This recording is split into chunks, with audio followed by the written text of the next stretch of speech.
আপনার সমস্যা কি মিয়া? আমার সমস্যা মানে আমার সমস্যা মানে টাকা দিলে তো আমি চলে যাবো, ঘুরে আসবো কেন ভাই? ভাই তোমারে বললাম ঘুরে চিপস কত? আসতেছে, যাও না। চিপস 5 টাকা 10 টাকা ভাই। 5 টাকা 10 টাকা, আমার একটা 5 টাকা চিপস দেন তো। লবণ দেওয়া লাগবে না, লবণ দিয়ে নিন, বাদ দেন, আমার এমনিতে দেন। দেন না ভাই, আমাকে টাকাটা দিতেন ভাই, ঘুরে আসো, টাকাটা ঘুরে দেন আসো। একটু তাড়াতাড়ি। ঘুরে আসো, যাও।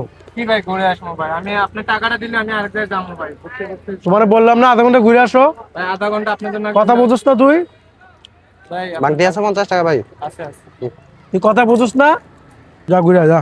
ভাই ঘুরে আসলে তো ভাই হলো না ভাই, আমি তো ঘুরে ঘুরে কথা আসতে বাড়াচ্ছিস আমি কেন এখান তুই? থেকে চলে যাবো, আপনার কথা বাড়াচ্ছিস কেন আবার? টাকাটা দিলে ভাই তোরে আমি বললাম চলে যাবো। ঘুরে আয়, আধা ঘন্টা যা ঘুরে আয়। ভাই আধা ঘন্টা ঘুরলে লাভ হলো কি ভাই আমার? আমি তো এখান থেকে আপনার টাকাটা দিলে আমি আরেক জায়গায় বিক্রি করবো ভাই। বড় ভাই, আমি এখানে ভিতরে দাঁড়ায় থাক বসবো ভাই। তুই দাঁড়ায় থাক। কেন আমি তো- এই ভাই দাঁড়ান। নাকামো এই ভাই, থাকবি তুই। ওনার টাকাটা দিতেন না। ভাই দিব না বলছি আমি, হ্যাঁ? দিব না বলছি আমি। তো আপনি এটা কোন ধরনের কথা বলতেছেন? কোন উনি ধরনের কথা? ঘুরে আসবে, তারপর আপনি 80 টাকা নিবে। ওরে বললাম যে একটু ঘুরে আসতো। কেন ঘুরে টাকা আসবে? দিব তো, দিব না তো বলি নাই।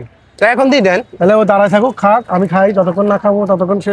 তো আপনি খাবেন, তারপর টাকা দিবেন। এই লোক তো আপনি যতক্ষণে খাবেন আরো 5-10টা বিক্রি করতে পারবে। আপনি এখানে নাক গলায়, এটা ওর আর আমার বিষয়, কথা বুঝতে পারছেন? তো আপনি কি ওর এই জন্য টাকা দিবেন না? ওর হ্যাঁ? আর আপনার বিষয় মানে এই লোক আপনার রিকোয়েস্ট করতেছে না?